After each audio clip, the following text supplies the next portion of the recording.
Good evening, Cameroon. Good evening, Africa. This is a Prime Hour on My Media Prime TV with me, Kum Leonard, for presentation. You're welcome to tonight's edition, where we are going to be looking at a controversy touching on one of Cameroon's most strategic institutions, which is the port of Douala.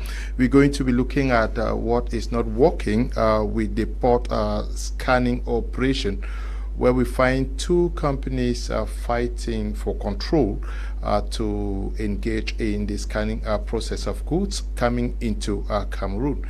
We have had a decision from the management of the Port Authority giving that right to a different company, and a counter instruction coming from Cameroon's Minister of Finance also telling the management of the Port Authority that this other company is supposed to remain in charge until its contract lapses. So what is not working well? We have seen during different instances where members of the same system of government, we're talking about the government of Cameroon, holding different positions on the same issue. We remember vividly the issue of high instructions with respect to Cameroon's Football Federation, where instructions came from the presidency board and the Minister of Sports and Physical Education, but that decision was countered. 2 weeks ago, we saw the Minister of Territorial Administration giving instructions on what to do to clean the city of Yaoundé, only for the Minister for Urban Development to also hand down same instructions some days after. What is not working well with our system of our governance, especially with respect to what is happening at the Douala Port Authority. We're discussing with two panelists who are with me in the house. We have Mr. Aloysius Tazi Aka, who is a maritime expert. We're glad to have you. Good evening. Thank you very much, Mr. Leo. Thank you, fellow viewers, and thank you for inviting me. It is a wish that we were able to throw some light into what is happening at one of the Cameroon's most respectable state structure. So we hope that at the end of this, we'll have made our own little contribution to the development of the country. Thank you very much. Okay, and we're also glad to have you with us, Barrister Tamfu, who is a member of PCRN party. We're glad to have you. You are the coordinator for the Northwest region. You're right, Mr. Kum Leonard. Thank you for inviting me, and I wish to also extend greetings to my co-panelists and to all the Cameroonians who are watching this program. We already introduced the topic, and I believe that it's one of the burning issues that Cameroonians want to know exactly what is happening. And I think that today we are here to give our own maybe contribution or opinion and to explain to them exactly what we believe. Okay, we're talking about the scanning operations at the port of Douala. At the port of Douala, scanning refers to, when we talk of what's happening here, it refers to the X-ray machines or similar technology to inspect the contents of shipping containers without opening them. This is a key part of customs control. It helps to ensure that goods declared on paperwork match what is really inside, and we're going to be looking at this. Yes, Mr. Aloysius, can you situate us on what is not going right with respect of this scanning operation at the Douala Port? Yeah, I will begin by saying that this phenomenon of scanning at the port is something of great importance.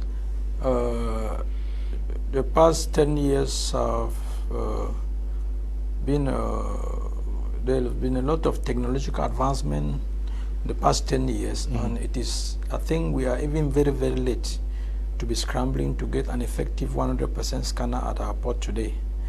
You realize that when the scanner is there and is effective, it takes away a lot of administrative bottlenecks, a lot of manual checks that are done, and a lot of waste of time.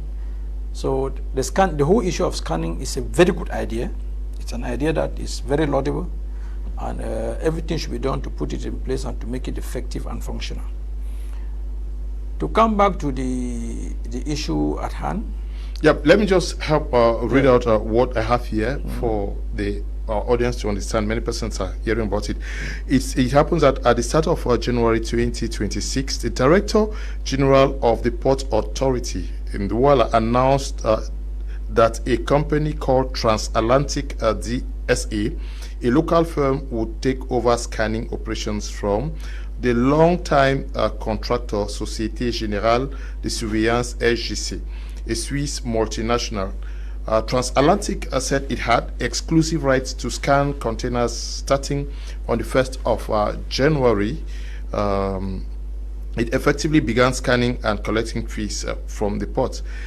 But almost immediately, Cameroon's Minister of Finance, Louis Po Motaze, stepped in and said the Port Authority was wrong to make that change without government approval. He reminded them that the existing contract with SGS signed in 2015 was still legally in force. He warned that replacing SGS without following legal procedures could expose the state to big financial and legal risk. So that is what we're talking about. Now, the director takes a decision in favor of Transatlantic DSA. The Minister of Finance said no, SGS has to stay put. And then we had a communique or a letter that came from the presidency instructing that Transatlantic should be given the powers to carry on this operation, only for the Prime Minister to hold another meeting days after to instruct that SGS has to stay put. And as we speak, the ports, the management of the Port Authority is standing with Transatlantic. Yeah, so I want to say here that we are it's very unfortunate that this type of discrepancies should be coming out of the various arms of government. Normally, they should synchronize before they give out information and before they sign such serious contracts. This is very serious business we are talking about. Nobody wants to get up from sleep and just do something like that. So this is very serious business. So I would say that it's very, very unfortunate that this is happening. But when I read into this case, I realized that SGS had this contract signed in 2015, and it was supposed to be effective when they installed their first container in 2022, and the contract was a 10 years contract. If those were the terms of that contract, it means that the contract was supposed to take effect from the day when they installed their first container in 2022, not from the day when the contract was signed. If those were the terms of that contract, then the party that holds that the contract expires in 2032 is right.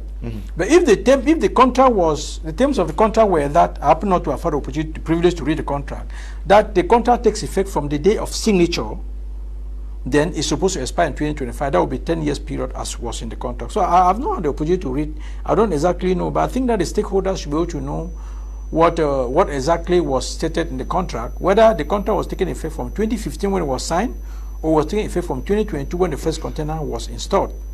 But the unfortunate I must reiterate is that it is very bad for this to be coming out of the various arms of government. These are some things that show that the various arms of government are not in synergy. And when a house is divided, the results are not always good. This is the port. Cameroon, remember, Cameroon is a giant in the CEMAC region. And this is one structure that has very big potential for the economy of Cameroon. And if there's something that should be taken seriously, it should be anything that concerns the Cameroon Port Authority. Because if you look at it, the way God created Cameroon is in a very strategic position. God placed behind us two landlocked countries, Chad and Central African Republic. Virtually, the maritime industry controls more than 90% of world trade. Means all heavy equipment are transported by sea, which means that most of the equipment in Chad and Central Africa, we are talking about cars, trucks, and whatever, passes through Cameroon for the past couple of years until recently. And then when you have such a structure that God has created you and given you such an advantage and given you such a natural clients, should manage with some care so that you keep that client. This is a lot of money, a lot of revenue for the state of Cameroon that we're talking about. So I think that all of this has to be handled with more precaution and more care so that it benefits the state of Cameroon. Yes, what has been your appraisal of what's happening at the Cameroon Port Authority? Yes, I think what is going on is that the Port Authority being an autonomous public enterprise, is having some kind of prerogatives, autonomy, like financial autonomy and maybe managerial autonomy. And it happens that there is a company known as SGS that signed a contract with the state of Cameroon For 10 years. for 10 years, represented by the Minister of Finance. Yeah. And since we know the strategic position that the port occupies, because that is the gateway of entry of goods and weighing of goods, so it appears that in the contract that was signed between SGS and the state of Cameroon, it had to take effect upon the installation of the final equipments that were necessary for scanning, which shows that it effectively took into effect in 2022. Showing that the contract, which was meant for 10 years, has to expire in 2032. Yeah. But just that it may appear that there have been some failures maybe in SGS, or the port authorities believe that SGS is not more fit to exercise those, that the bulk of work already is much, and they believe that it's but normal that they should introduce another operator, which is transatlantic. But just that the people who are, because this is a fight of clans, just that those who are for transatlantic deem it that they will not follow the normal process maybe of referring to their regulatory authority, because the port authority has there's a what they call a hierarchy authority, which is the Minister of Finance. So there is nothing it can do without referring to the Minister of Finance. But they decided to introduce this new partner, sign a contract, and they had to pass through the Secretary General at the presidency.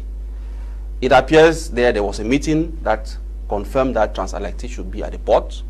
But when that was brought to the attention of the Minister of Finance, he said no. They should not forget that SGS signed a contract with the government, and if there should be any amendments into that contract, then the government should be the one to lead such negotiations, not the port authorities.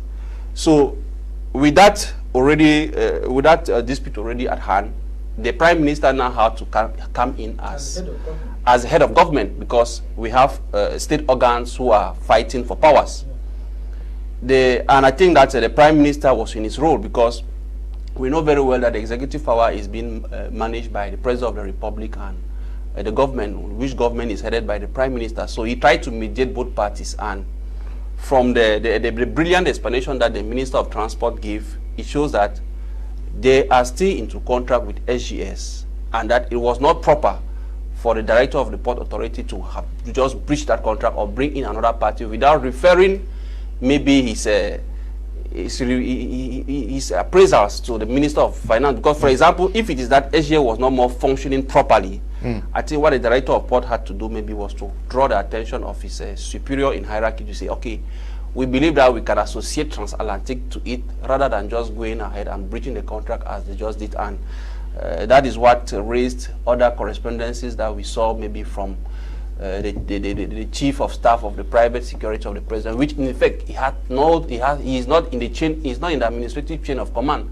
So that letter is just should just simply be ignored, because when you look at the organization of the presidency of the republic, he's not supposed to be writing letters to government officials. So that letter had no place, and it's just to tell you that we are faced with a problem where we expect that the state entity should function in collaboration, but we are seeing very clear that they are functioning in camps. Okay. There are some who are supporting the port authority, the director of the port authority. There are some who are supporting the Minister of Finance. So whereas both entities have to serve the interests of the state, because SGS is a foreign company. Transatlantic, as we hear, is owned by foreign companies. How come that the scanning of goods at the port, we're supposed to be a sovereign, because the port is like a sovereign organ or sovereign apparatus of the state. How come that it is foreigners who are managing that scanning process? What are our custom officials doing? So just to tell you that there is a bad governance somewhere, and since there's an in-house fight of egos, it is making the situation, it is paralyzing all of us, and which is not a good image that we expect to see from Cameroon today. Mr. Lucius, some people say that it is about state sovereignty and revenue protection, while others think it's about protecting private interests.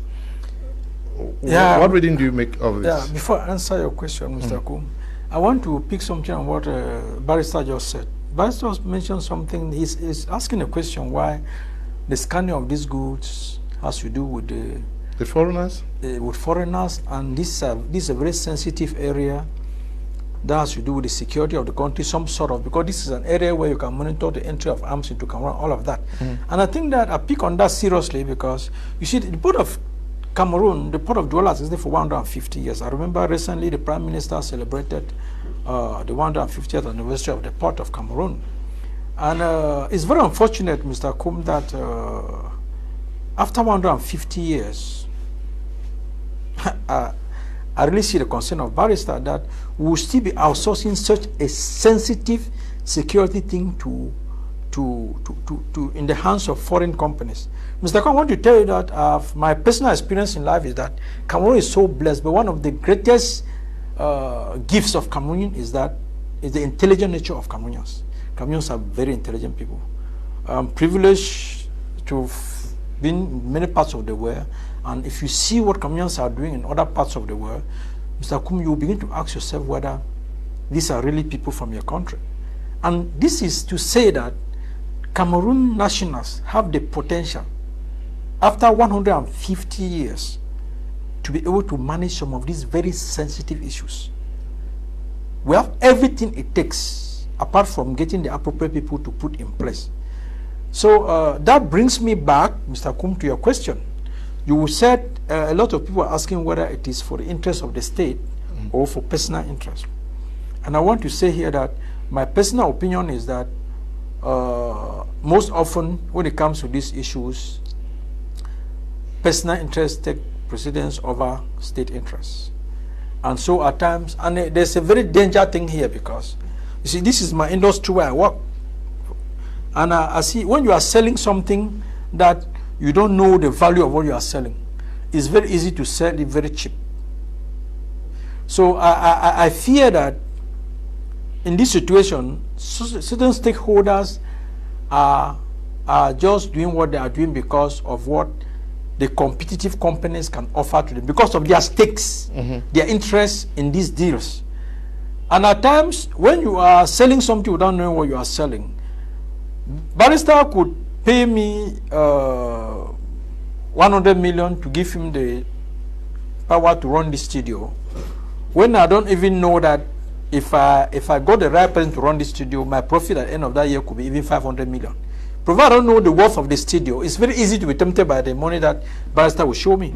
So what I'm saying here is that my fear is that personal interest, first, that the stakeholders, I'm afraid, are not very, very informed of what they are taking care of.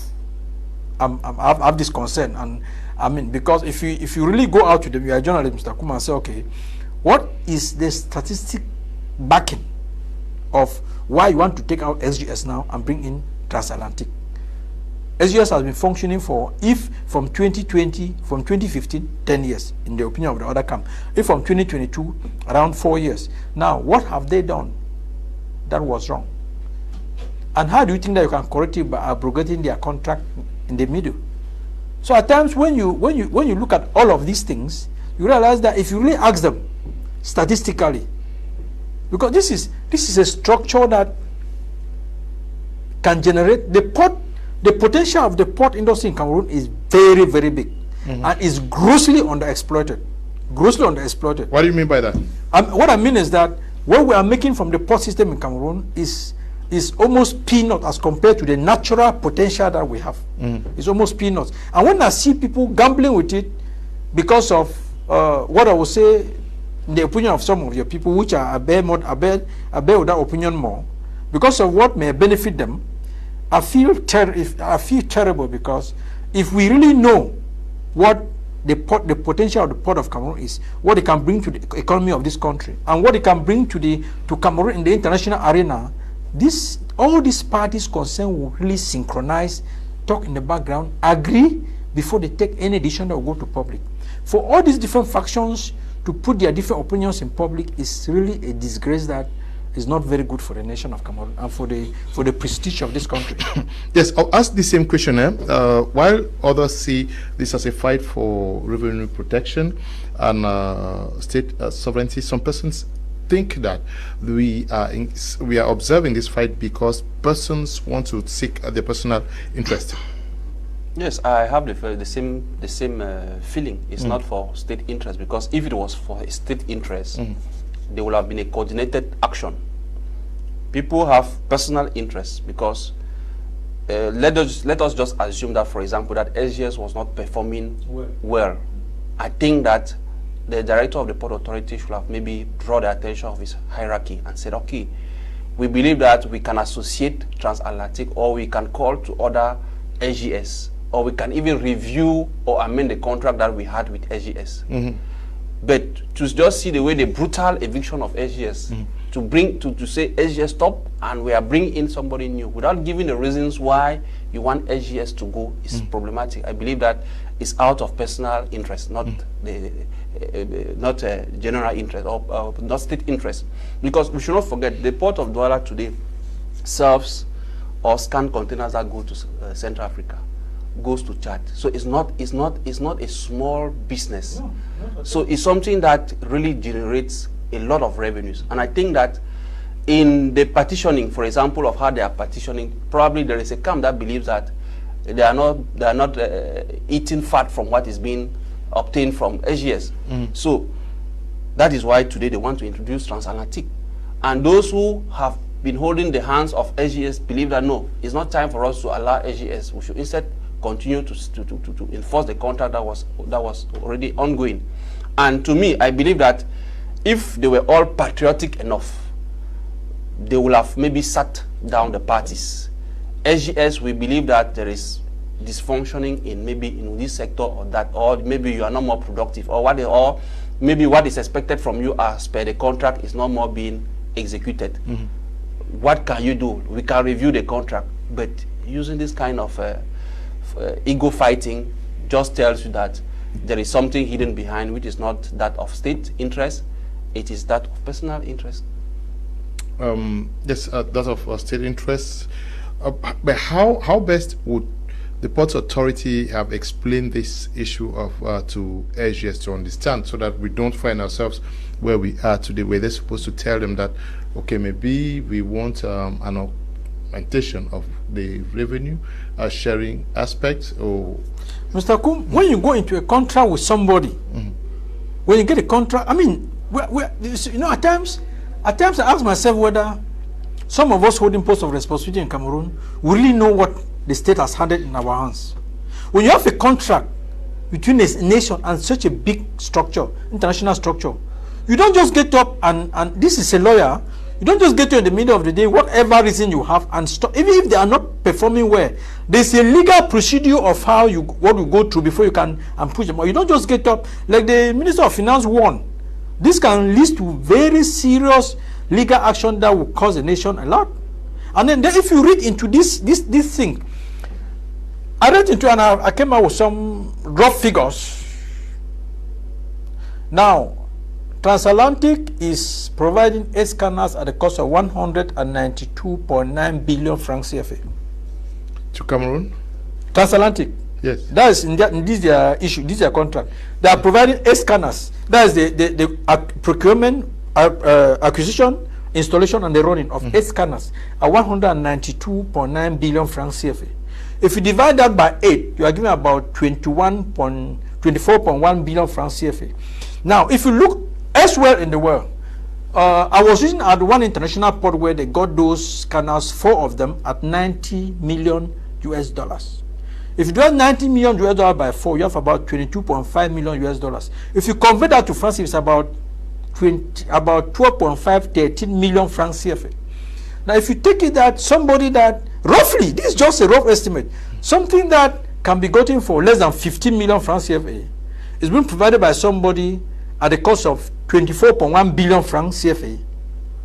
You clearly see the concern of those who feel that these things are not being done because of the interest of the state. It's been done because of what is going to go into private pockets. Because I mean, this is international business. The maritime industry is not an industry that you can do things and keep in count. This is a very internationalized, one of the most internationalized industries. And so nothing you do in it is secret. If you look at the port structures around the world, I mean, you realize that our potential is really underexploited, and it is because of these type of things. And you get people to negotiate contracts when they don't know what they are selling.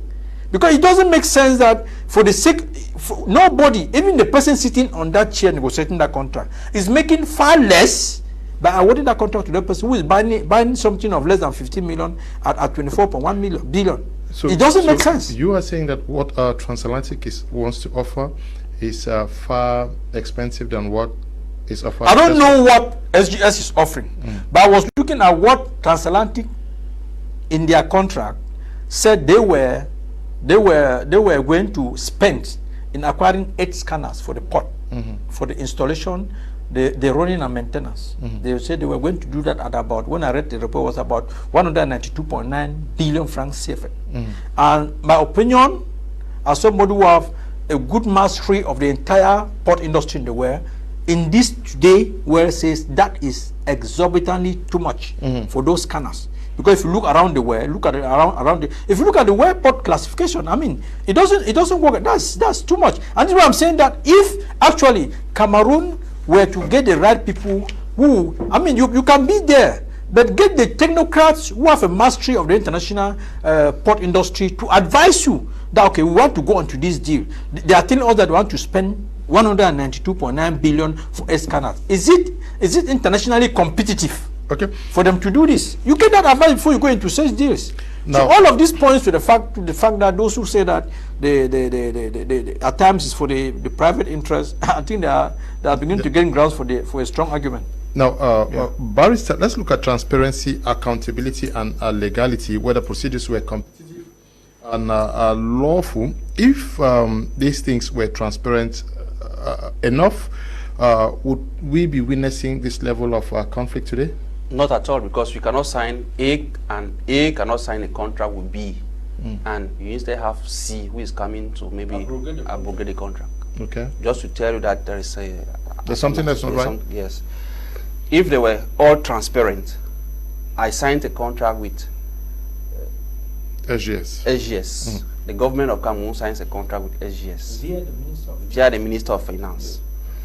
If the person using that service is the port authority, if the port authority discovered that maybe SGS was not functioning well, or that there were some clauses that were not being respected, or maybe the revenues generated were not enough, they could maybe revise the contract, amend it.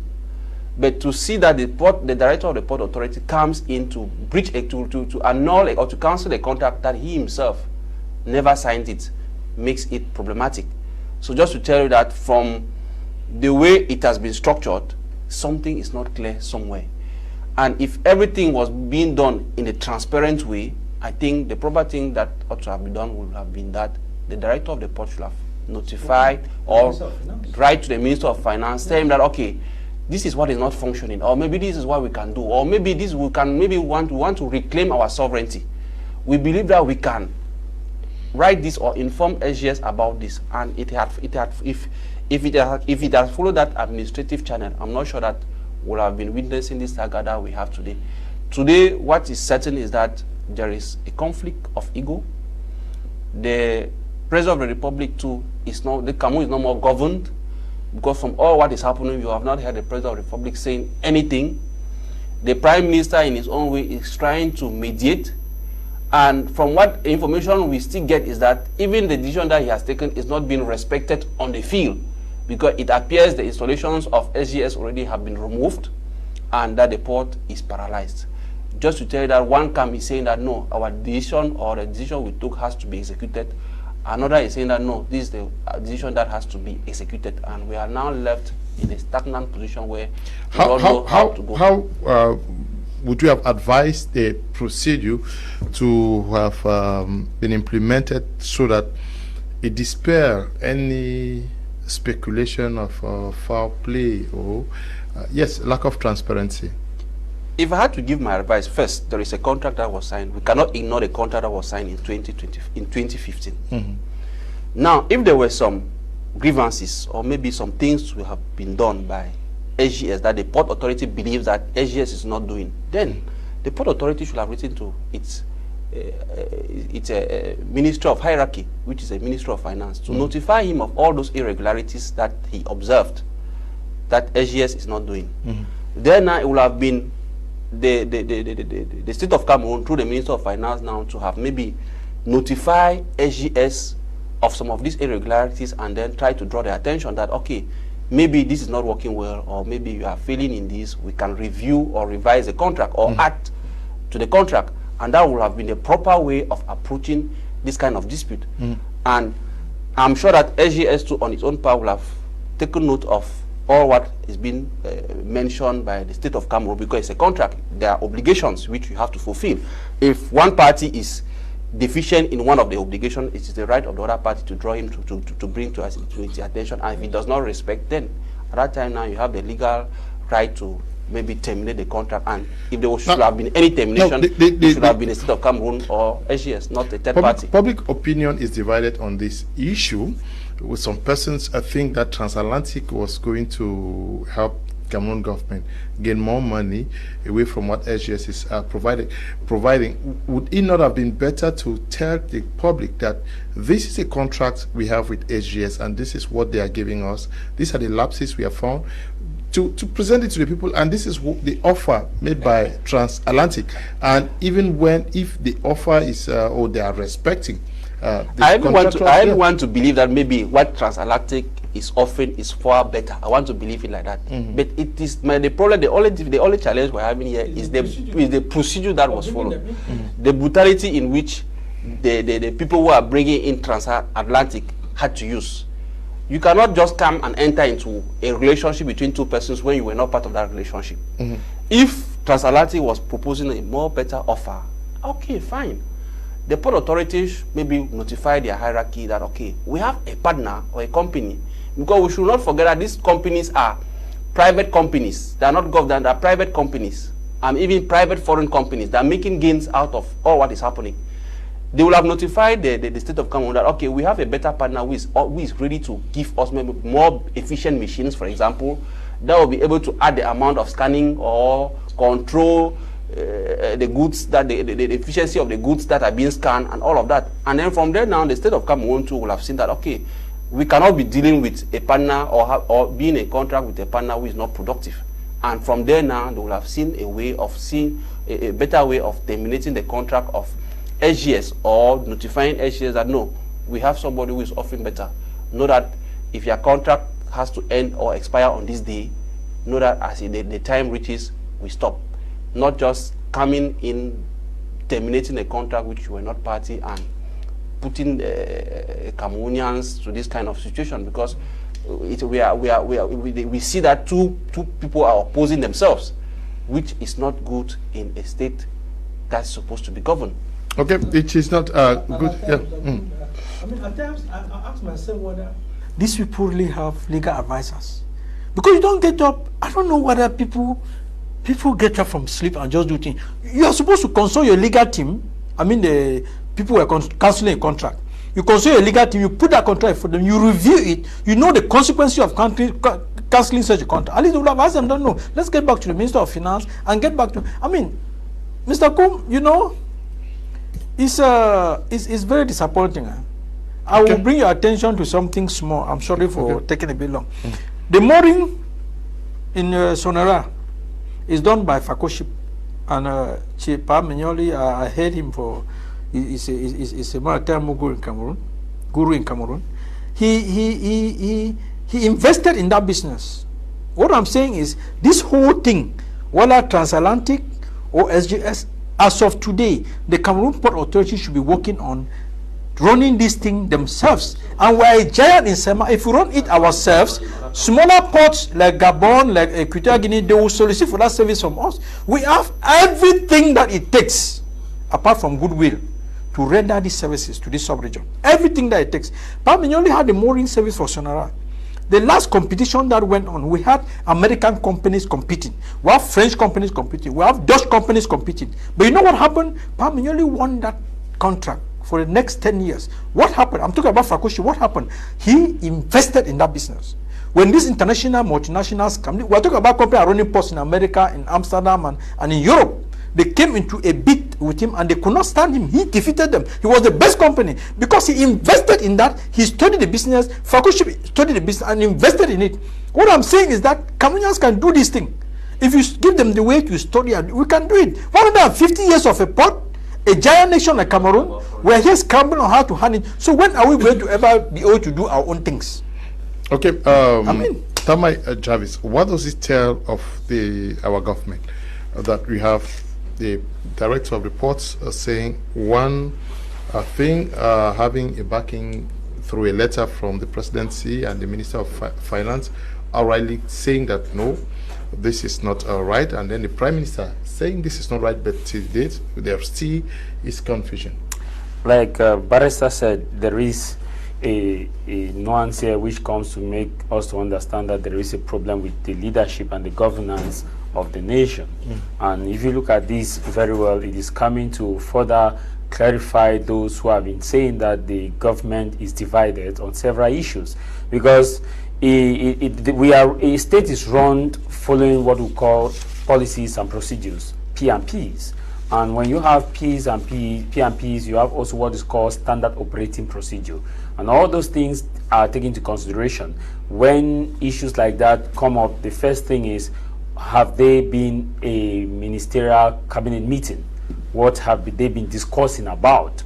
How recent have we had a ministerial cabinet meeting chaired by the commander-in-chief to discuss on these issues? Because we have, like, if you look at the United States very well, every month Donald Trump has a cabinet meeting.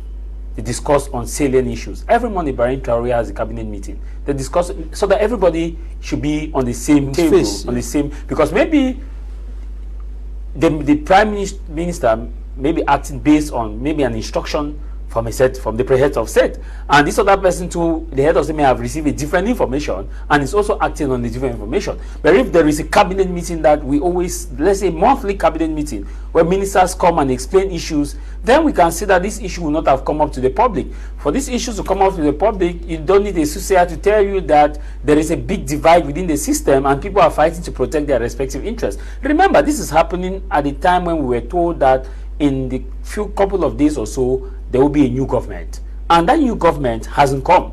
And as it hasn't come, there is that kind of people thinking that maybe I may or I may not be. So what is the stake? And also, if you listen to what Barrister said about the issue of governance, it plays a key role to those who have been saying that if you as the commander-in-chief doesn't sit to pilot affairs, your children will definitely go on board and do things based on their individual power or their individual connection to you. For example, if you are in a house and your children, A says, I'm doing this because daddy have said I should do this. B says, I'm doing this because daddy have said I should do this. And they know that, A know that you will never go and ask daddy, because if I want to go and ask daddy, what if daddy have said yes? I will make myself look somehow. What if daddy have said no? So all these things like this is happening, and it comes to give us a clearer picture and to ask the question, is it in Cameroon's best interest, or is it in the best interest of individuals that this decision or this go for back is taken? It's an utter humiliation that in a country which we are, that we have intellectuals of high ranks and files, we are watching our dirty lenience in public. There is a procedure. Even if you are running a small office, there is a procedure to sack somebody. There is a procedure. And this procedure in human resource, which I'm expert in, you must have an observation phase. First, if SGS have they had an observation, has the government given them an observation phase that, hey, this is what we observe. We signed the contract with you. You said you do this, that. What is happening? Why is this not being done? The first phase. The second phase is if they gave you a decision that, okay, this was not done or it's not being done because A, B, C, and D, and if you are not satisfied, you give a query letter, which means you summon them to appear before a committee. And if we are in a fair system, this is where members of parliament need to come in, the parliamentary subcommittees need to come in and call for all these people to appear before the parliamentary subcommittee and render a statement under oath to explain detailedly to these lawmakers if they are working in the interest of Cameroonians and what the Cameroon government stands to gain. We have seen this in other countries where if you have this kind of cacophony, the House of Parliament and the subcommittee will sit on this issue on trade. The subcommittee on trade will sit and subpoena these people. They take an oath and they explain detailedly what is going on. The Prime Minister or whoever is involved appear before the Parliament and give a written statement, and they ask questions so that the lawmakers can know and can act in the best interest. But I'll bet you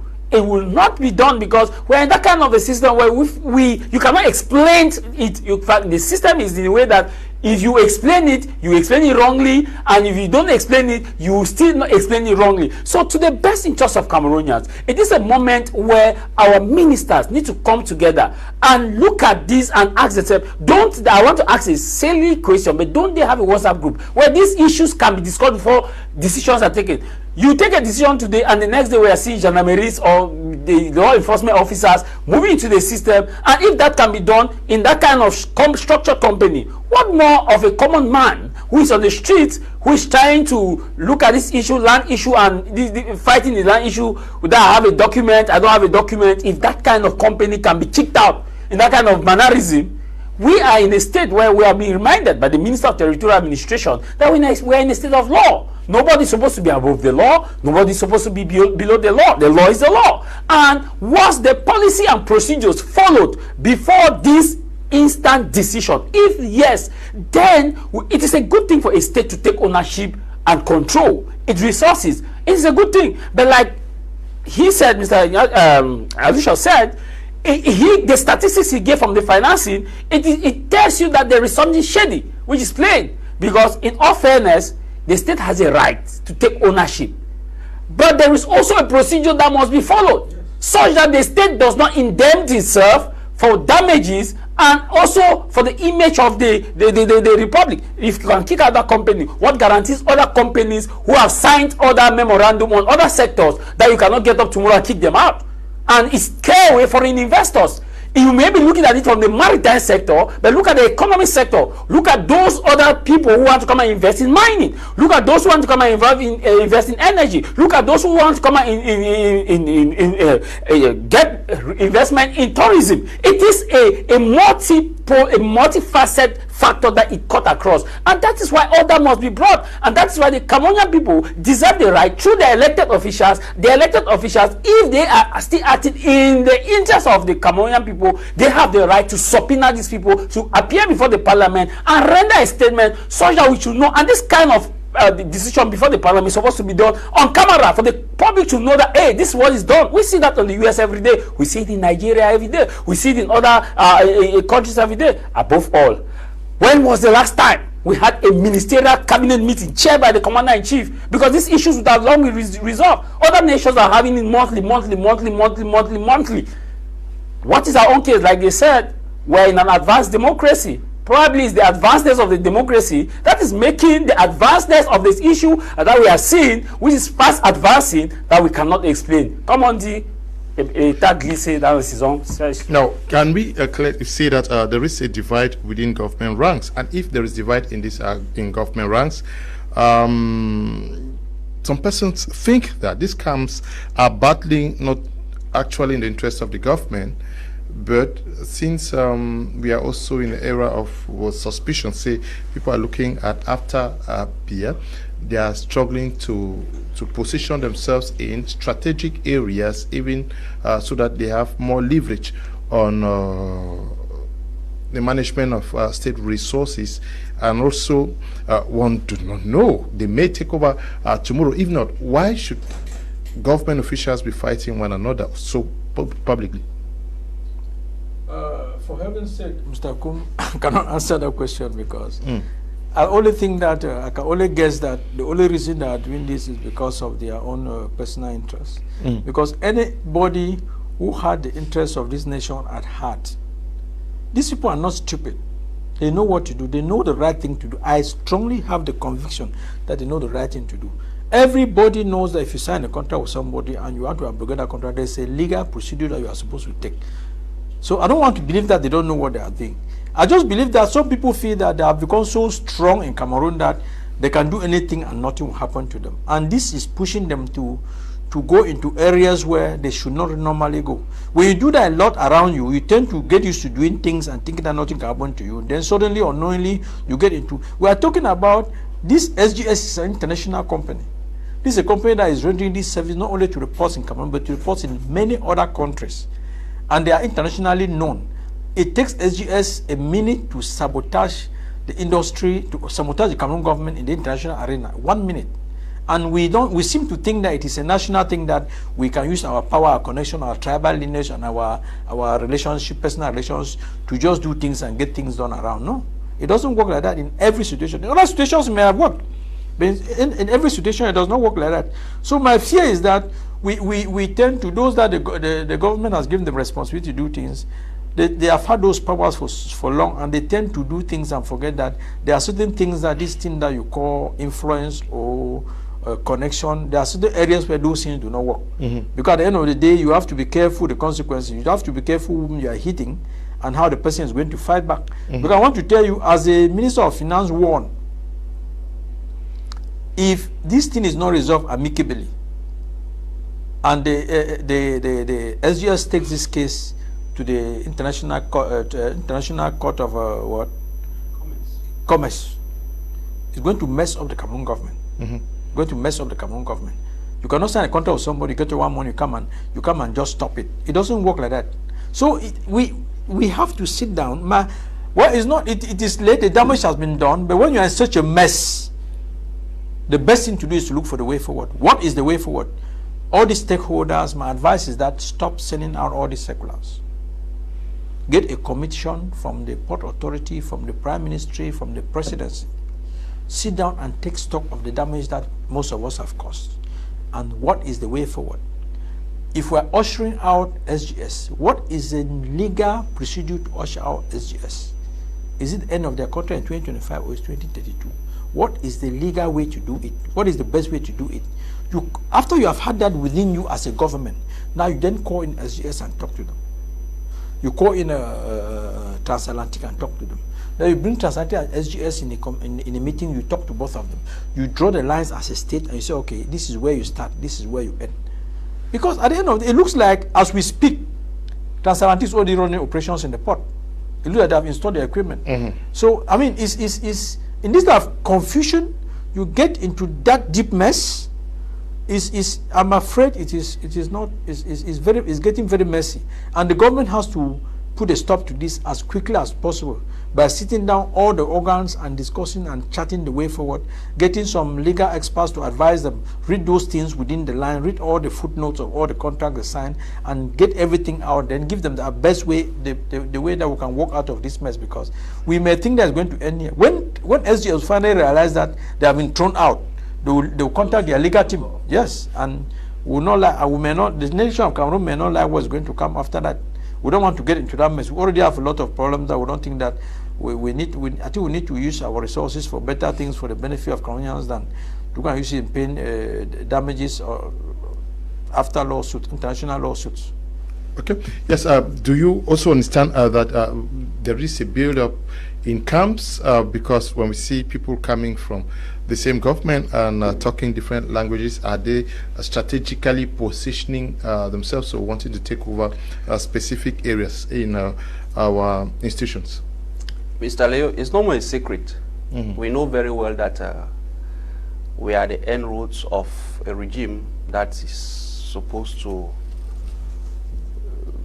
leave, and we know very well that the person who is like the President of the Republic today is very inept, ineffective, since his oath-taking ceremony. We are still expecting. Himself promised that. But he has been signing so many decrees. We are still to. He has been signing so many decrees to show that we are still to be reassured whether those signatures are his signatures, because at times when you even compare some of those documents, you have several signatures signed the same day by the same person. He promised a government to come in the days ahead. The month of January has elapsed. No government has been set up. I am very convinced that today the President of the Republic is no more in command of anything that is happening. And if he wants to prove me wrong, this is not the kind of fighting that Cameroon should have been observing. When you say he's not in control, there is a government. There is a government that has handled these issues. He appointed the Minister of Finance, who is telling this government that we are working with, who is telling the management of the Ports Authority that you guys, what you're doing may land the government into a hot soup. And then we have the Prime Minister, who is also appointed by the same president.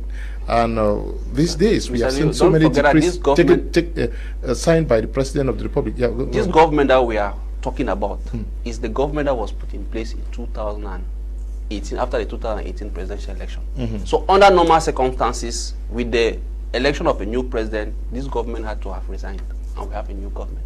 So this is a continuation of is that stipulated in the constitution? But normalcy would demand that there should have been a new government to sell the new policy that he was elected with.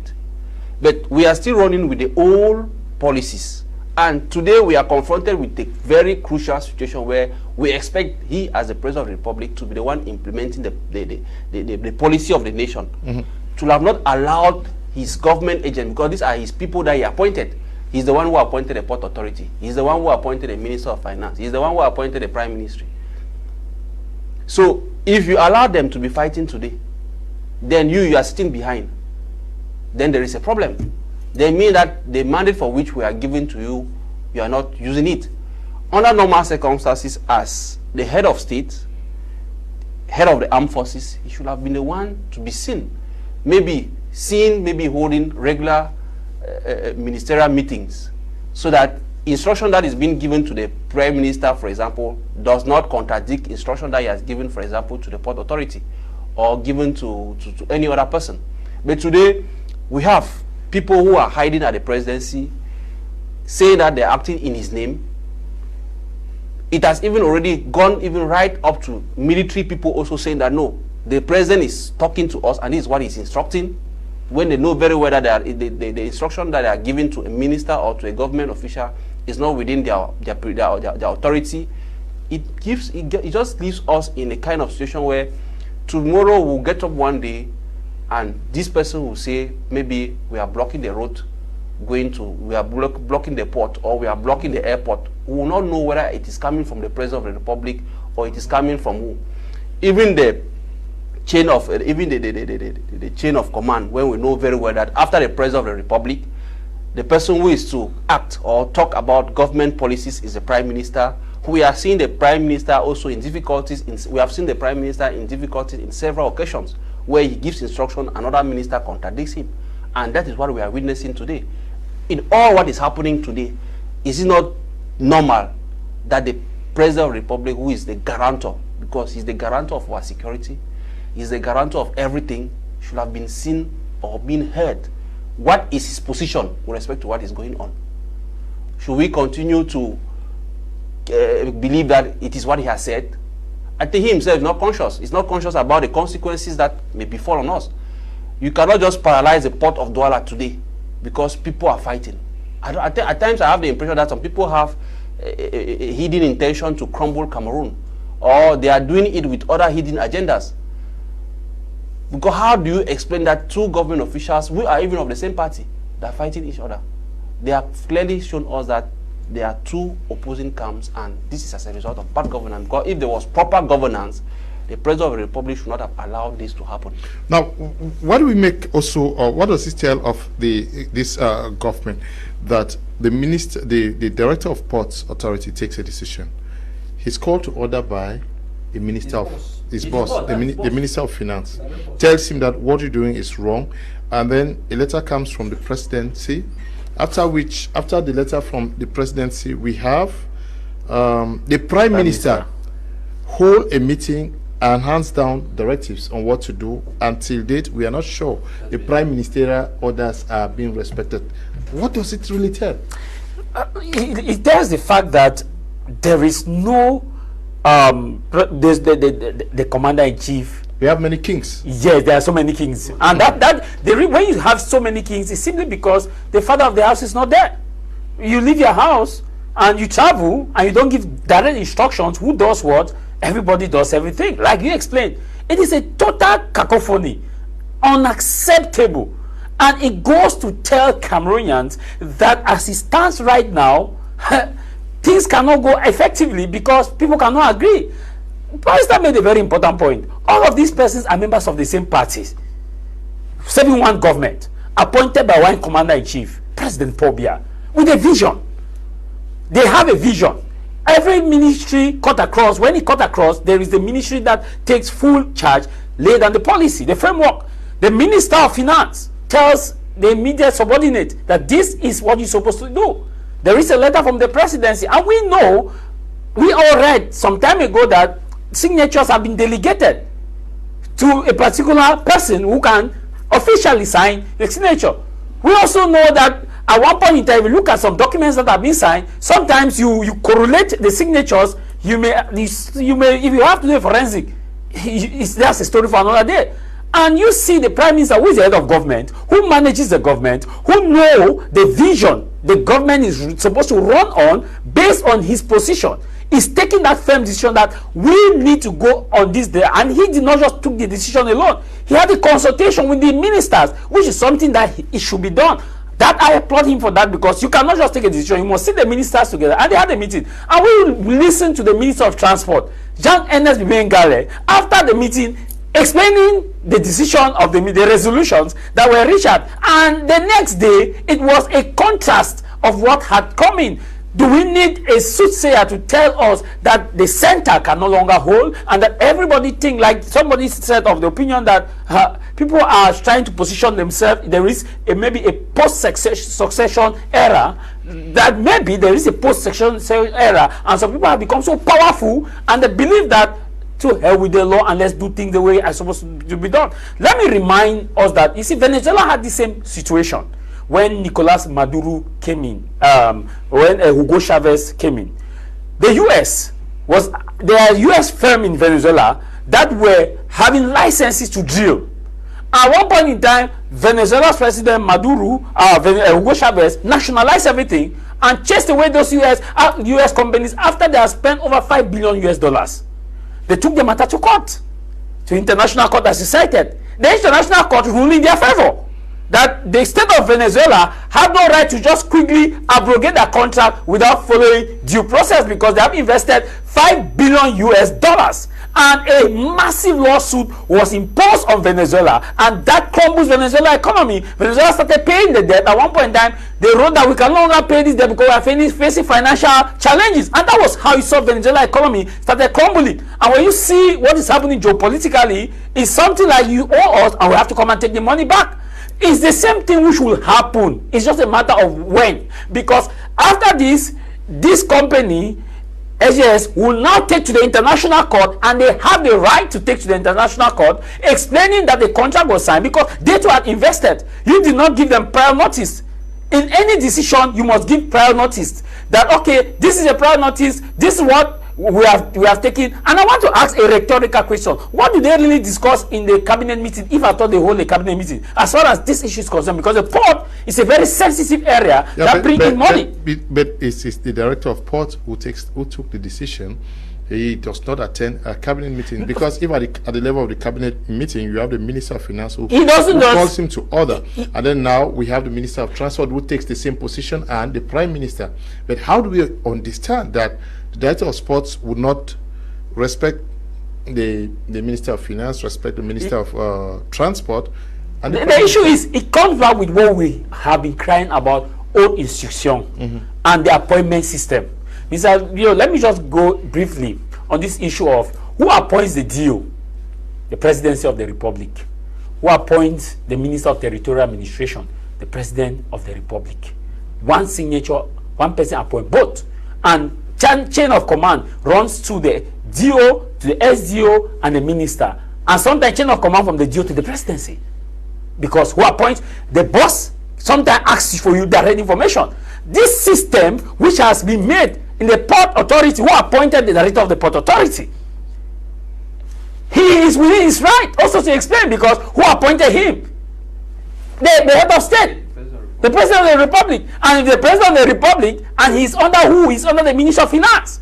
Now, he is supposed to give report to the Minister of Finance. But him taking that decision means that his immediate appointee has powers. Now imagine a system where you appoint the Minister of Finance. The Minister of Finance appoint the Director of Port Authority who has the control, and you can the Director of Port Authority now supposed to be fully in control under the Minister of Finance. But that's not the case. You have a just a puzzle system where one person appoints everybody, and there is no, you cannot stand and tell, for example, no minister sometimes can stand and tell the Prime Minister what he or she think in arrogancy or whatever, because the Prime Minister, all of you were appointed. It's not a lobbying system where, Papa, you know, this thing like this, let's just sit. Because at the end of the day, you are appointed, I was appointed. The case of DOs, SDOs, and ministers is a classical example. Who appoint head of departments in university?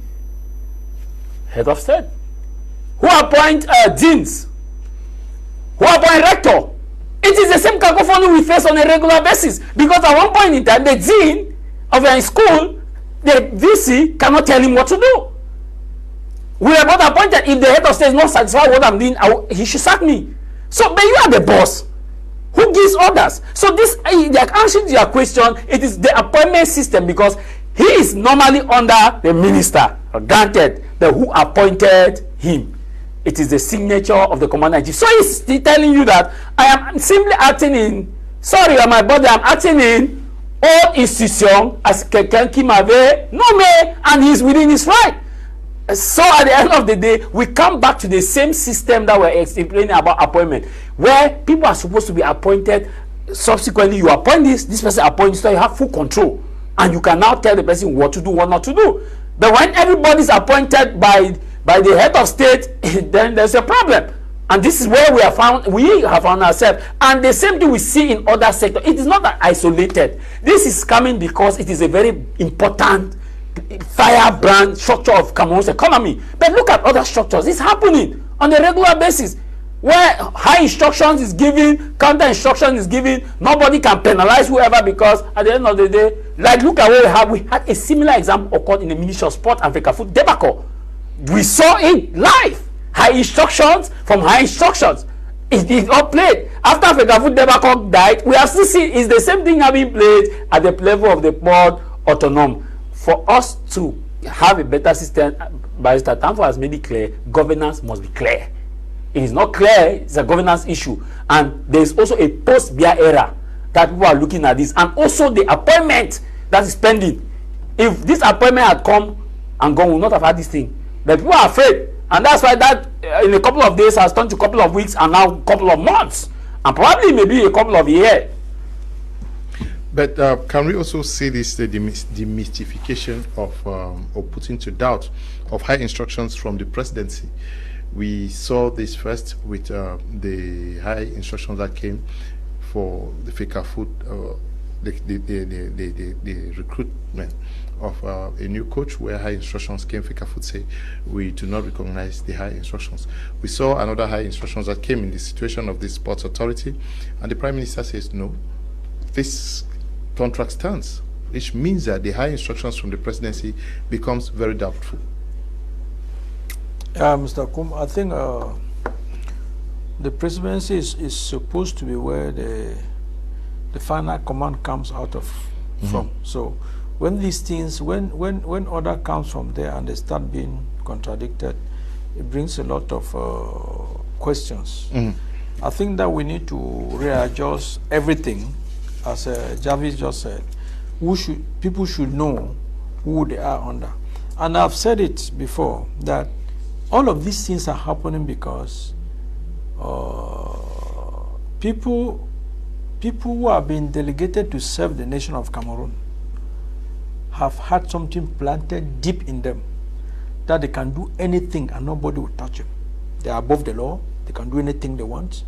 And somebody said the other day and mentioned about a few instances, and when I sat down and reflected, I realized that there are so many of those instances where people have done things in this nation that the government has given them responsibility.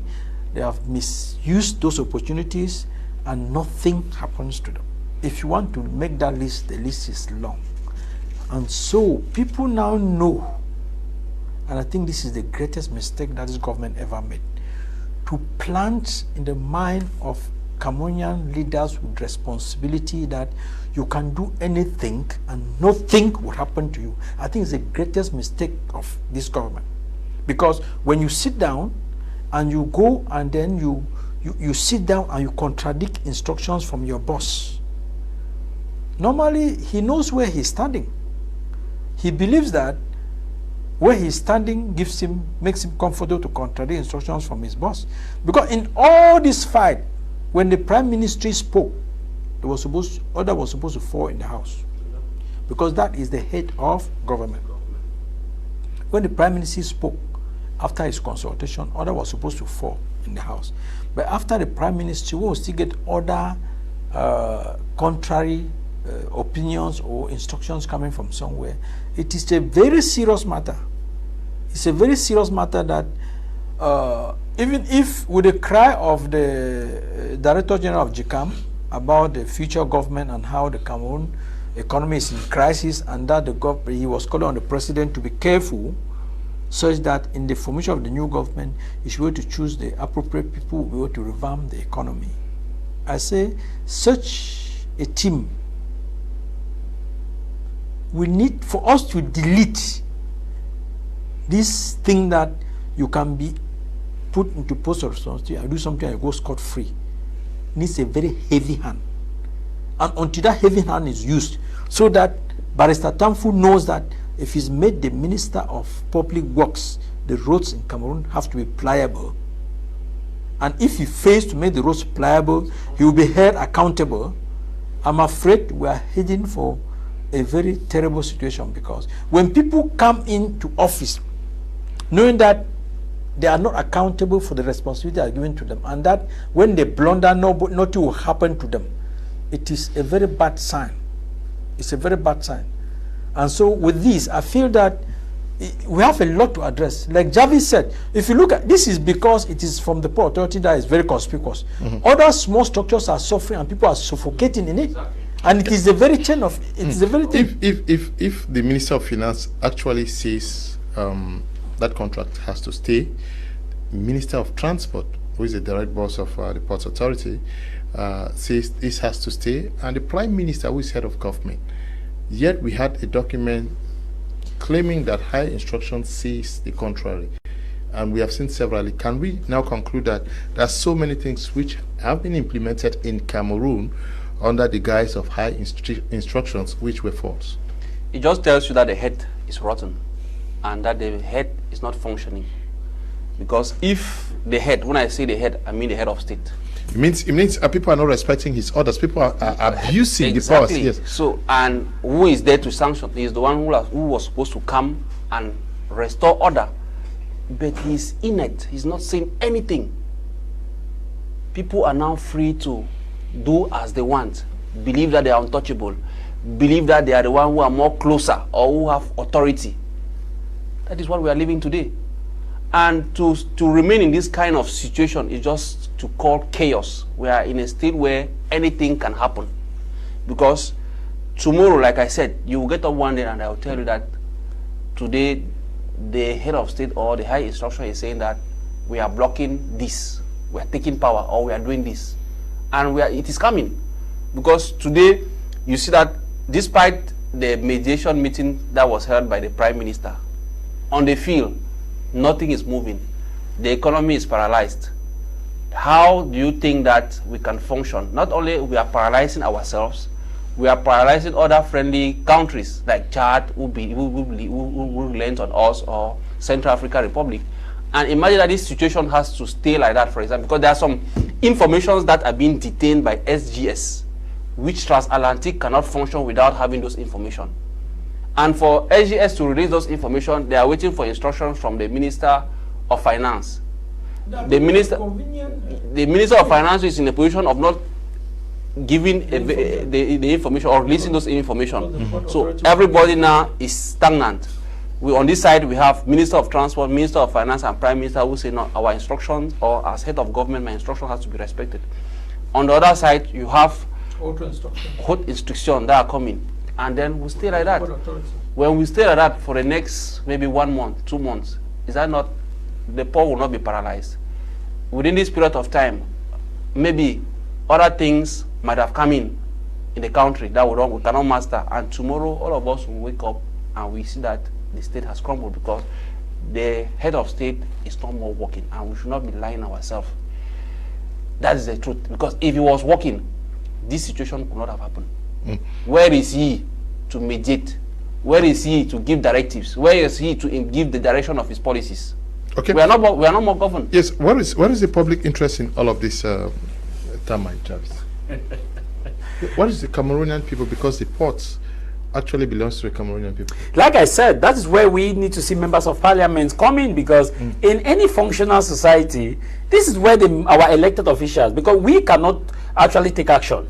We can only take action through a lobbying process for elected officials. They have to speak on our behalf. They have to call these people to in order, because it is not the port authority of the president of the republic, it's the port authority of the Cameroon people, where we all need to enjoy from the dividends of the port. Now, this is where I will want to solicit the members of parliament. This is where I want to solicit the senators. This is where I want to solicit those people whom the people voted for to call these persons to call them in action. Because, Mr. Kum, like I said before, in these circumstances where you have these functional issues, you see, just listen to what Barrister Dambo mentioned, that other nations heavily rely on the port. We have Central African Republic, we have Chad, and we have also some multinational companies that deals with importation on a regular basis.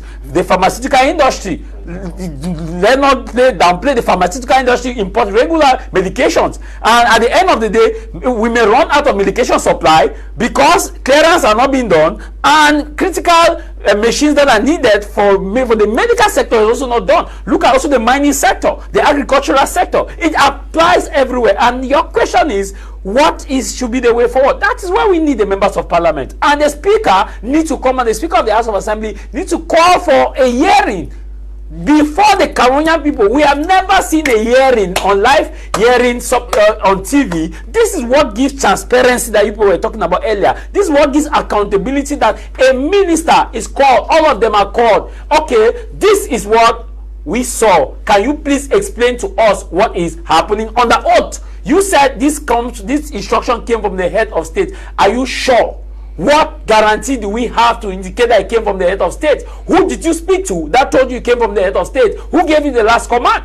These are things that we see in Ghana, we see in Nigeria, we see in Kenya. We see, like there was a recent example where the Kenyan government went and signed a health deal with the United States of America, with the State Department, because the State Department has actually closed the agency that was in charge of foreign aid. They have closed it. Now, since they have closed it, the State Department says they will deal directly with government. The Kenyan government signed a multi-billion-dollar deal with the United States government. But you know, a court in Kenya, a high court in Kenya, a judge stood, signed an order, suspended that, asked that these people who went and signed this deal should appear before parliament and explained why they signed it, and if the private data of Kenyans, medical data, will be protected at that other state. But you can never have it here, because people fear a lot because of this appointment syndrome, the appointee syndrome. It's a major cacophony, and that's why our members of parliament need to come in. We voted for them. They should come, because it is not as Jarvis, I cannot stand by the road and ask the port authority to give me explanation. I cannot stand and ask the minister. But these are the people. There was a time when Honorable Cabral Libi explained the mining sector, what was happening in the mining sector. I think that was in Kribi, when he explained titily. These are things we expect inside the parliament in a televised operation, so that the man in Goki Jr. should know that, hey, this is what is happening. Like, because Mr. Kum, at the bottom line, you see that cabinet appointment that was supposed to come. With all these things, it is telling us why it's difficult for a cabinet reshuffle to come. It's telling us. And the way forward, all the lawmakers, all the senators, they need to sit up and take this responsibility, because we will get our money and see that our economy is down the drain. Just know, if SJS takes Cameroon to court, they win. And Cameroon economy will greatly suffer. Will greatly suffer, because you have to pay them indemnity. You have to pay, you have breached the contract. Maybe they have invested. You also have to take salaries of workers, because you are taking this men out. The workers who are working under that SJS, who take them to court, because some of them are on permanent basis. The contract was terminated under a force majeure, and when there's a force majeure, you have to pay every dime, calculate the amount you're supposed to pay them. So the workers will first of all take that company to court, the company now take government to court, and the government now start paying huge amount. The money we borrow for road construction, for this construction, we start paying back. Mr. Tazi, you are a maritime expert, and I want you both to come in on this. What does this tell of Cameroon's business climate internationally, especially for investors? Mr. Kum, I want to tell you that I remember I was in the state meeting in the UK, and it's shameful. It's shameful. We were two of us Cameroonians, and when the name of Cameroon came up, honestly, for the first time, I felt ashamed being Cameroonian, because it is when you have the maritime industry is very, very international. What you are doing, at the port of Douala, it is known all over, because people who are shipping their goods, who are doing businesses, if Barrister Tanfu decides to get into business today and he gets to China and is importing 10 containers, he moves to a shipping line that wants these 10 containers in the port of Douala. That company that owns that ship has to know how the port of Douala operates. You call the harbor master in Douala and find out. So these are things that within one day, everything about your operations are known all over the world. It's not like something that we can hide. I was saying that I don't know why these people are doing this. They actually know the consequences of what they are doing, because within one day, this thing is tarnishing the reputation of Cameroon like what you can never believe. And when it comes to foreign investors, now this is happening in the. Unfortunately, it would have happened in another industry. If in mining or another industry, agriculture, it could be better, because the internationalized nature of this different industry is different. The rate at which it will be exposed Cameroon will be a bit limited as compared to what is happening in the maritime industry. You know that most of the goods in the world are moved by sea.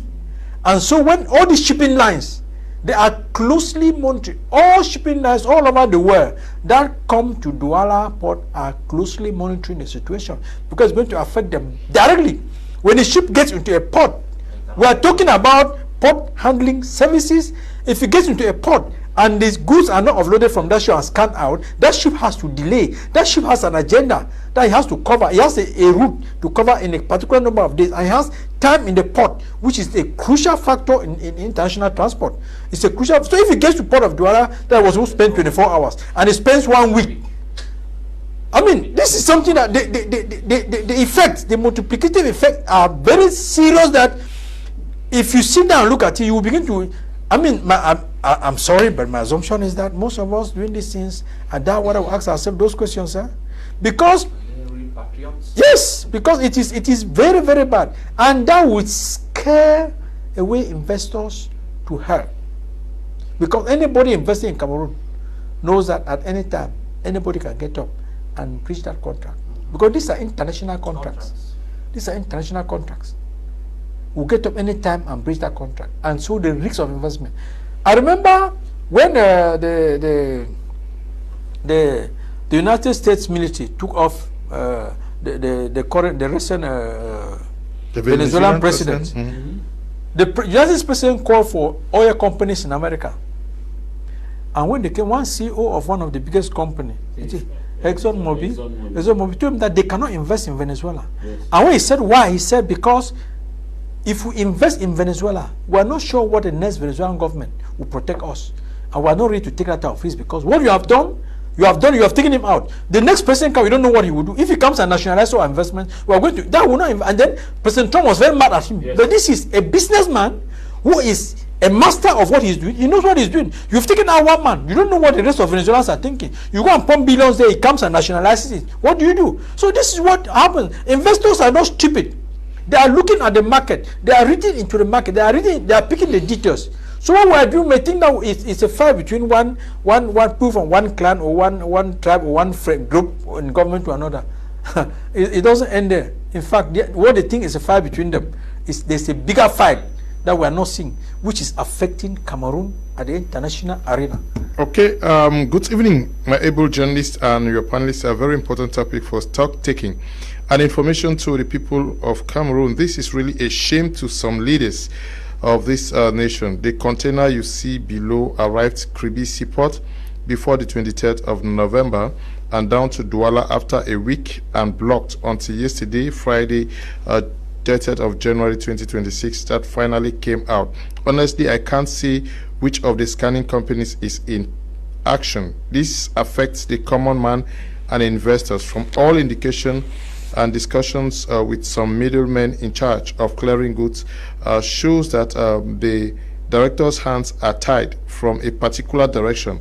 There are some people here in Cameroon that are, even if you give them the whole world and its resources, they will still want to take its citizens. They should know that they will one day, under another leader, render account to Cameroonians. Cameroonians are taking stock. Bernard is writing from Bamenda. Yes, this is the implication.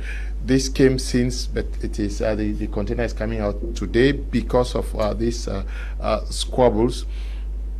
International implication, especially for companies that were hoping to engage in other sectors, not necessarily in the maritime sector. The consequences are huge. The losses are huge.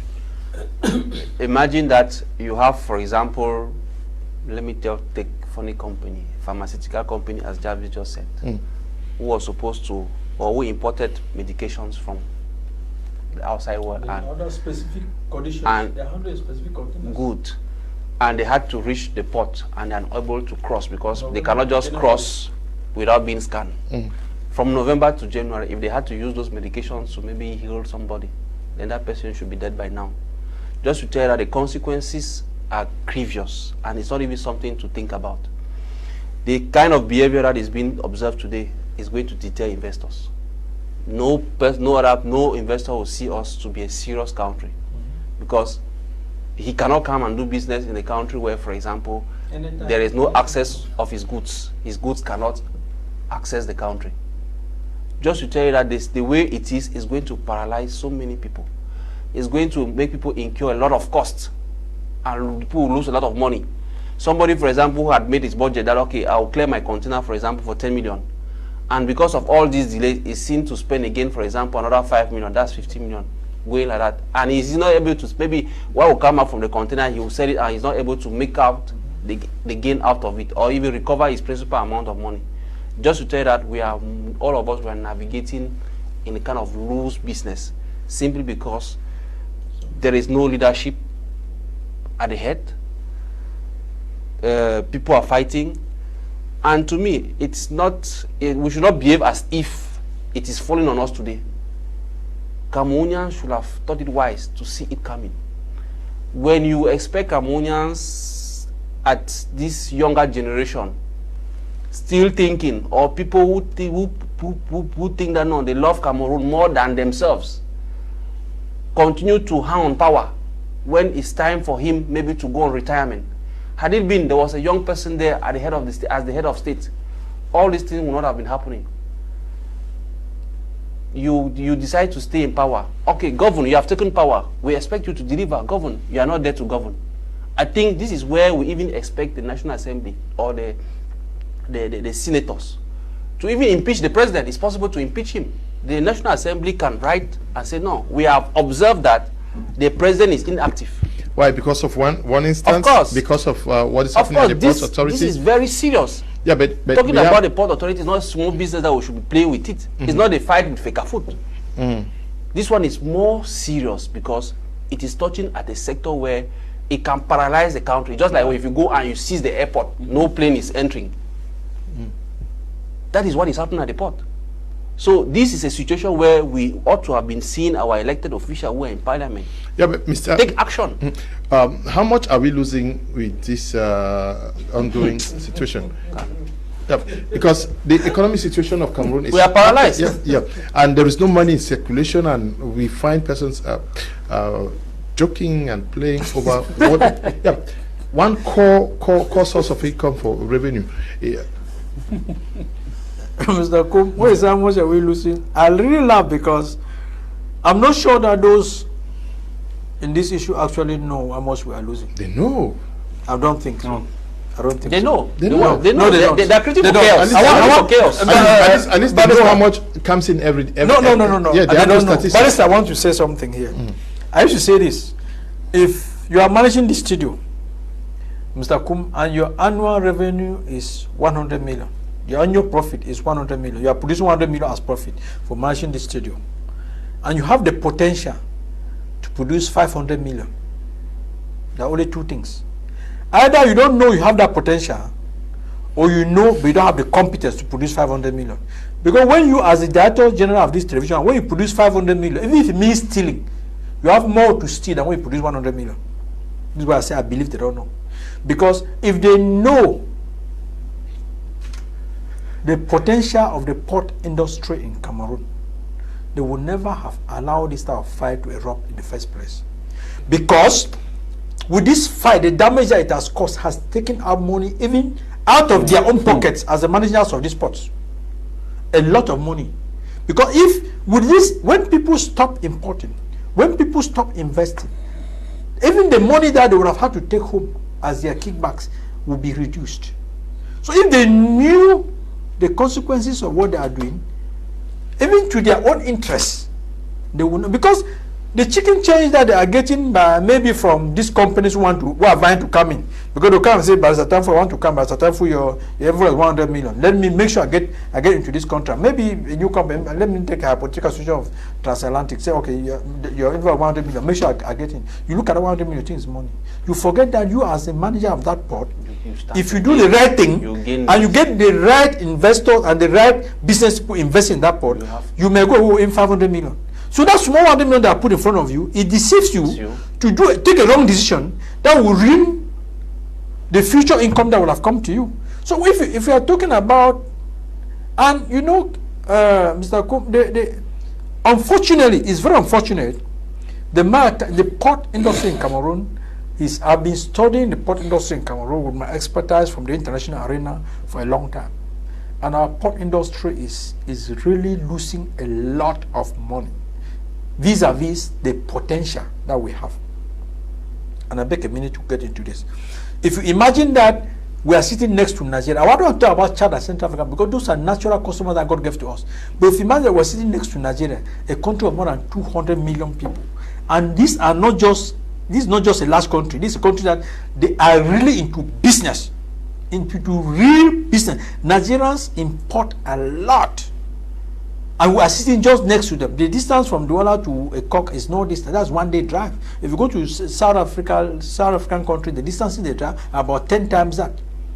So if we really open up the port system in Cameroon and get to these countries to import via, it's very simple to import via Cameroon. Mr. Kum, the amount of money that you will generate in Cameroon. That's why I believe that most of these people they don't have a lot of information inside into maritime trade. See, the maritime industry can turn Cameroon economy from the cry of the man of Jikam. It can turn Cameroon in 2-3 years. It can turn the economy 100%. I mean that the economy multiplied by a factor of 4, because we are strategically positioned. If you can cause Nigeria's importers to import via Cameroon, it's very simple. Just study their import system, study what they do. Because in the world port functioning system, the richest port in the world are duty-free ports. The first thing that kills business in Cameroon is that in the port in Cameroon, the custom duties are too high. Those who put those custom duties, they think they are making money. No, you are killing maritime trade. Duty-free ports in the world are the richest ports in the world. As we talk, the port of Shanghai is number 1. The second is Singapore. The next 5 ports are Chinese port. The first American port, Los Angeles, is number 9. The first American port, Rotterdam, is number 11 on the world port classification. If you go to those ports, you see the duties you pay are at the top. Look at take the first 2, 3 are almost negligible. You call them duty-free ports, and then you sound stupid that they are duty-free. How are you making money? No, you are making money from turnover. From turnover, that's when you make money. Then other services, other subsidiary services, the freight forwarding and stevedoring companies, they come. That's when you make a lot of money in the port industry. You don't make money in the port industry by skyrocketing custom duties, like what happens in Cameroon. If you look at you bring a container of used goods, what they call broken, you are paying 6 million. That's when you take out for 300,000, 400,000 francs, maximum 500,000. And somebody who is importing 2 containers paying 12 million a year. 500,000 import 24 containers.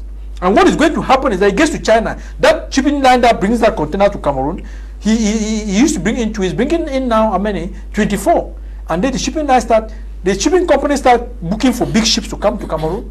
They start asking, the ship captains calling the harbor master in Douala, I need space for this, and then money start coming to the country, into the port. So the port makes a lot of money from turnover, not from high custom duties. So that's why I believe, Mr. Kum, that most of those who are doing this thing, they don't really know the inside of how they would have made money in the port. Because I believe that if they knew, they would be doing the right thing, via which they will even make more money, and they will not allow this fight to have erupted in the first place. Okay. Yes, the situation is there and still confused. The Prime Minister has given an injunction on what to do, and seemingly it's not being respected. What should follow? No, I think except we are not more a state, because the Prime Minister, his powers are constitutionally recognized. When you look at the Executive Title 2 of the Constitution, we have the executive power is managed by the President of the Republic in Chapter 1, and in Chapter 2, the government is headed by the Prime Minister. So even if there were still some doubts, when the Prime Minister comes out and speaks, even if he has not gotten those instructions from the President of the Republic, it should be believed that constitutionally he's the voice, he's the most legitimate, he's the voice of the government. Yes. So I don't see why his instructions should not be respected. And if his instructions are not being respected, then it means that we have now turned to a lawless state where everybody is free to do whatever thing he wants. And I will not be surprised that in the days ahead, Cameroon economy is paralyzed. Maybe people who are quick in giving us loans will stop because business will be crumbled. If the economic capital is crumbled, maybe then all of us will know that, okay, it's survival for the fittest. Whether all of us will march and go to the and tell Mr. Biara, no, you have to step down so that we take another leader that will be able to govern us. Or if the National Assembly cannot impeach him because there are procedures, because there are procedures of impeaching the President of the Republic. So we could ascertain that, yes, as we stand, maybe the port is not working, nothing is working. Instead of us marching to tell him that to leave, we could say, okay, the National Assembly take notice that the President of the Republic is inactive, refer the matter to the Constitutional Council, and the Constitutional Council should rule. Or if that way is not good, then Cameroonians should take their responsibility, because all of us will not accept to die, because Cameroon belongs to all of us. If the port is not working, money is not circulating, we will not accept to die. I think Cameroonians should take their responsibility. Yes, Tamai Jarvis, what should be the next step at this juncture? Now, to answer that question, I'd briefly to just say something about if he asks, do they really know the amount of money they are losing? I'll add my voice to that of Mr. Alusha. They don't know, because if they really know, we'll not be having this fight. Yes. We'll not be having this fight. If you really know the amount you are losing, we'll not be having this fight. Secondly, if you really know the amount of you are losing, we have a lot of lawyers that operate in all of those ministries.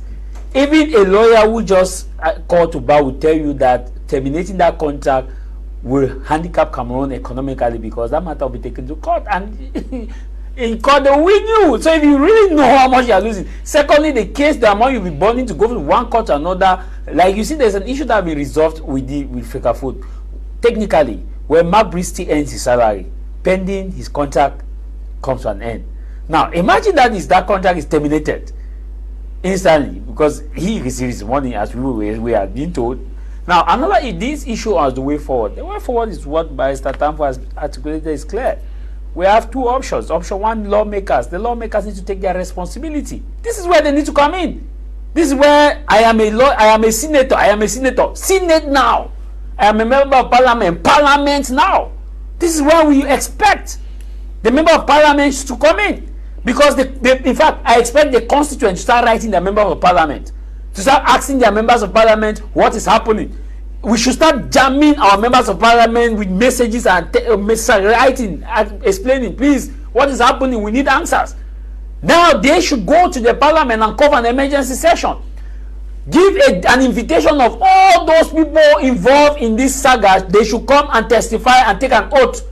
Because when you take an oath, anything you say, which if you lie, you will be held responsible. I'm not a legal person, but Islam can explain this better. If you sign an oath, you take an oath to explain, and you discover that you lied, then it's a major problem.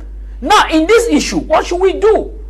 Option 1, members of parliament seize their parliament, call those in order, and expect it, because we are talking on this issue, and it seems like what if you start going to the shelves of supermarkets, you don't see some product that we are heavily in fact, we depend highly on importation. Exactly. We depend highly on importation. What if you start looking at the economy, inflation? When they start telling you that bags of rice are scarce now, you start seeing a bag of rice which supposed to be was 18,000, that it's no longer in the market. Maybe they're stuck at the airport, at the seaport. A bag of rice now is 50,000. You will start look at some other basic needs. What that level, the economy crumbles. The small and medium-sized enterprises crumbles. Now the economy is on its knees, because we are looking at this at the level of the heavy income that comes from the port. But look at the macro economy, which is being powered by importation. We don't have import substitution as policy here. How many tons of rice? Even maize, we import maize in Cameroon. A lot. We import maize. We import maize in Cameroon. That's why I say even maize. Yes. But that's something that we can commercialize as a state and build like we have CDC for banana plantation. We should have a kind of like with maize, like we had the watermelon. No. Now the issue is, you look at the agricultural sector, the economic sector, the health sector. It affects all the other sectors. So what should we do? Members of parliament, it is now. And these people, because they know they have their money, it doesn't affect them. They can fly from Cameroon to Nigeria. They have what it takes. They have the bong. They live on bong. They don't buy petrol. How many of them last went to the market? They don't know the prices of a bucket of cocoyam. They don't know the price of taxi fare from here to Rond Point and back to Boya to Douala. If they actually know that we are paying 3,000 for some to charge from Douala to Boya, then they will actually have done something. They don't know. They don't care. They are in their Prado. So option 1, the member of parliament, if they fail to do, Cameroonians will go and offer mass intention. And like you heard Barrister Tambo said that you know what to do. You take your destiny into your hands. Okay, take your destiny into your hands. Yes, if you were to advise the director of the Douala Ports and the Prime Minister, what would you tell them? First, I will tell them that we all go down from our high horses and try to be humble. Secondly, I will tell them that we try to look at the interests of the nation. Let's allow the interests of the nation to precede our own personal interests. Thirdly, I will tell them that all the stakeholders should sit down. Forget about what has passed, whether you feel that you were hurt or not, whether you feel that your decision did not prevail or your will did not prevail. So long as you think that you are there to resolve this issue for the interests of the state, you just calm down. You get a meeting, which I will propose should be chaired by the head of government, with all the stakeholders. People of the people from the president, a team from the presidency, a team from the director of ports, a team from the minister of transport, and all of them should come down. They sit down, and before that meeting, you should give them a few days.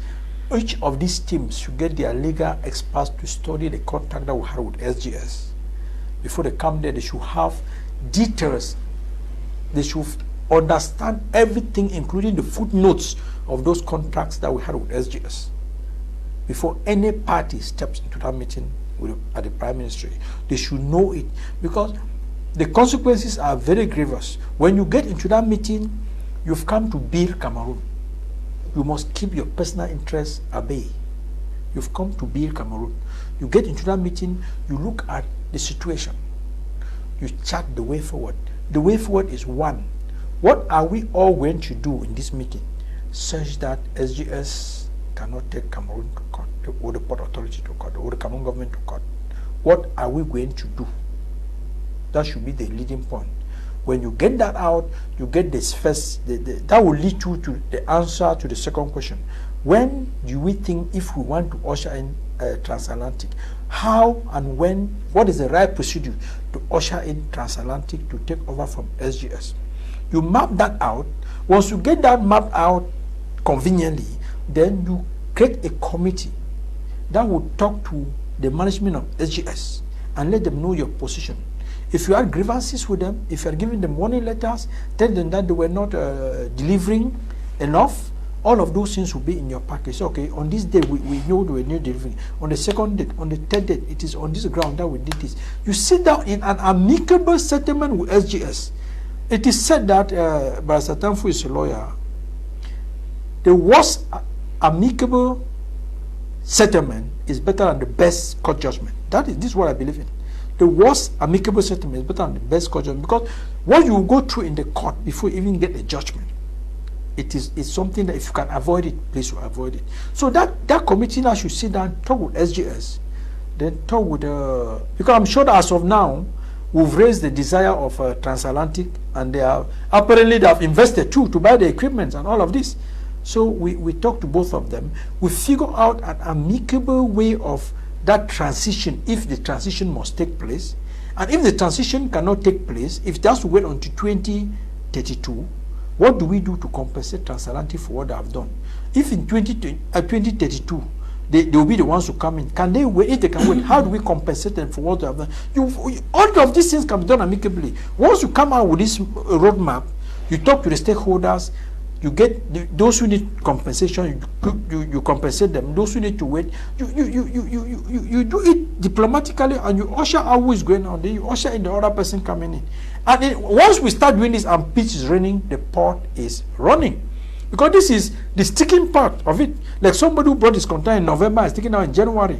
That container, you are expected to pay duties to the port for keeping that container. If that container has some goods that were perishable, like somebody mentioned about the pharmaceutical industry, the pharmaceutical products are preserved under particular temperatures.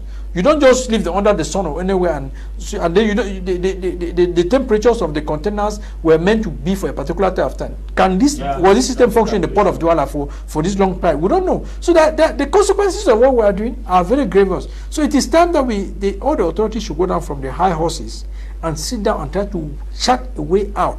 And this would be my advice to all the stakeholders, so that while they are doing all of this, they should normalize operations in the port, so that the clearance of goods in the port start flowing normally, irrespective of whether it is SGS taking care or Transatlantic. Whoever is taking care, you negotiate with them, let the goods be flowing out while we are doing this. And once we do that and get the final resolution published, please, there's a lot of damage management that has to be done, because the damage is very serious in the international maritime arena for Cameroon. There's a lot of damage management has to be done. That report, the final resolution, has to be made and published in a way that other stakeholders, other investors have to know that this is the problem that happened in the port of Douala, and this is how the problem was resolved, and this is how both parties walk away peacefully and happily. It's very important for us, because if we do it and keep it secret, and people go away with the impression they have now of those crises, it is very damaging to the reputation of the country. If we do it and we don't succeed, it is even more damaging to the country. But if we do it and we succeed, and they know that this was done, and the parties walk away happily, may not 100%, they'll be able to say, okay, these people they did their damage management well, and so it will be a source of incentive for people to invest in Cameroon. Barrister, yes, your advice to those who are involved in what we are observing at the Douala Port. Yes, there is no two persons to solve this problem. The Prime Minister, who is the head of government, has already spoken. I think the next person who is left to speak or take his responsibility is the President of the Republic.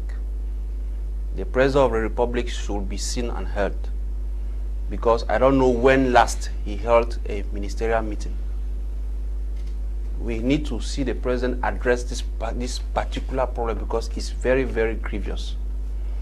When that will be addressed by the President of the Republic, maybe in clear communication on how he has resolved the crisis, he will now maybe go out and then maybe encourage our other international friends, our partners, to see that, okay, this is exactly the position of Cameroon. Because as it stands today, if Transatlantic has made some investment, if there's a possibility of maintaining the two in operation, fine. But who should decide? It is the President of the Republic. There's no two other persons, because I don't expect the Prime Minister to take her to hold another meeting. I don't expect instruction to come again from another place. The person who has the responsibility of managing this country is no other person than the President of the Republic. Let us see him. Let him call to order his government those he has appointed and let him resolve, let them brief him exactly about the situation, and let us see the President of the Republic resolving this crisis. At least this should be a first in kind, where we will not only see the President when it comes to end of year or maybe 20th May. This is a problem. Under normal circumstances, you should have even maybe gone to the site to see exactly what is happening. If it's in Yaoundé and giving instructions and it's not being respected, we should see him. So I just expect the President of the Republic to take his responsibility, no other person. Okay, thank you for coming. Jarvis, one last word, and also thank you for you. Thank you very much, Mr. Kum. And my last word it is for the authorities that they should please avoid fighting in public and make sure that they give the respective offices mandated to handle issues the right way to do. The Prime Minister is having a constitutional office backed by the law, and is supposed to be respected. The Prime Minister not only should be respected, must be respected if we have to give our nation the way it is. And you know, during the AFCON, something happened. One journalist asking a question to Mosepe mocked Cameroon, and he said the situation of CAF Mosepe taking it to 4 years has not been explained like Cameroon. Like, it's to that extent. And when things like this happen, we are not only subjected to economic issues, but we are subjected also to mockery. So the image of the nation is at stake. So to me, I believe that the Prime Minister must be respected. This issue also about, in fact, above all, let us pray for our government, pray for our officials, because at this point in time, it's evidence that the only thing that Cameroonian public need to do is to pray, go to church, offer mass intention. And like we always said, let us thanking God for the leaders we are, praying that God will touch them, given by the people of Cameroon. Okay, thank you guys for coming. The Cameroon's economy depends heavily on the Douala Port, which is not just an infrastructure, but also a heartbeat of our economy. So we pray that the stakeholders involved in this conflict find the best way to solve it in the interest of the Cameroonian people, because they are the ones who have this port. Governments will come and go, but the Cameroonian nation and people will last forever. Thank you all for watching, and to you, LI4 Productions. Stay blessed. Bye-bye.